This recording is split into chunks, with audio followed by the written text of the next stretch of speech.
Welcome back to another special Baseline Magazine presentation of 31 Days of Horror.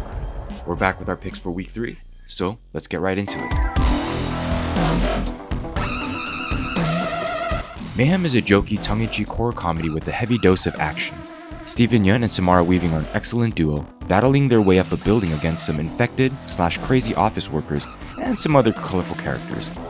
Structured like an old-school martial arts film or video game, Mayhem is a lot of fun, utilizing a location that's hardly seen in the genre. If you like Shaun of the Dead, Mayhem is for you. Oh my god! Korean zombie horror is yet to slow down as last year's Rampant delivers just that, but in a period setting. Imagine the political intrigue of Game of Thrones, but with its impossible force being the undead. It's not as compelling in that area, but the zombie set pieces in which our heroes must survive wave after wave are thrilling.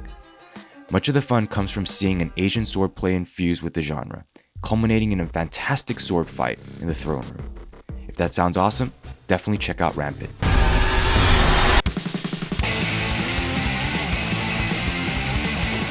This siege film about a punk band defending themselves from a psychotic group of neo-Nazis is uncomfortably intense once they find themselves trapped.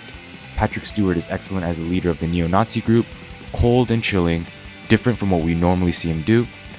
It features one of the final performances from the late Anton Yelchin as the band's bassist. The violence is brutal and the gore effects are really well done. It's very intense, but it's also great. Definitely check out Green Room. That's hard, man.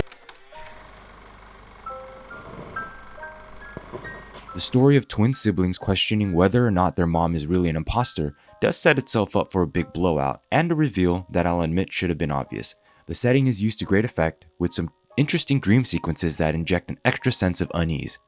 The final third hits hard, making this German future classic truly unforgettable. Definitely check out Goodnight Mommy.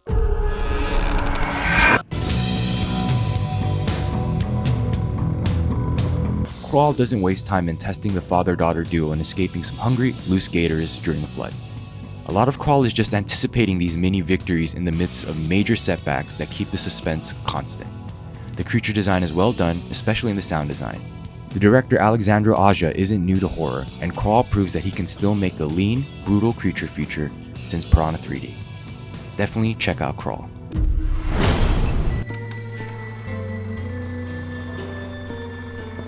Prom night and horror is nothing new, but The Loved One takes an interesting twist with this Australian darling, in which the action happens outside the main event. After kindly rejecting Lola's invitation, planning to go with his girlfriend, Brent finds himself abducted and strapped to a chair inside Lola's home at the mercy of her and her father. As the night progresses and people fail to find Brent, he's subjected through an increasingly brutal physical torture that's well executed and hard to watch. The way the scenario escalates is both effective and just really tough, making this one quite affecting and memorable. If you like what you hear, please check out The Loved Ones from 2009.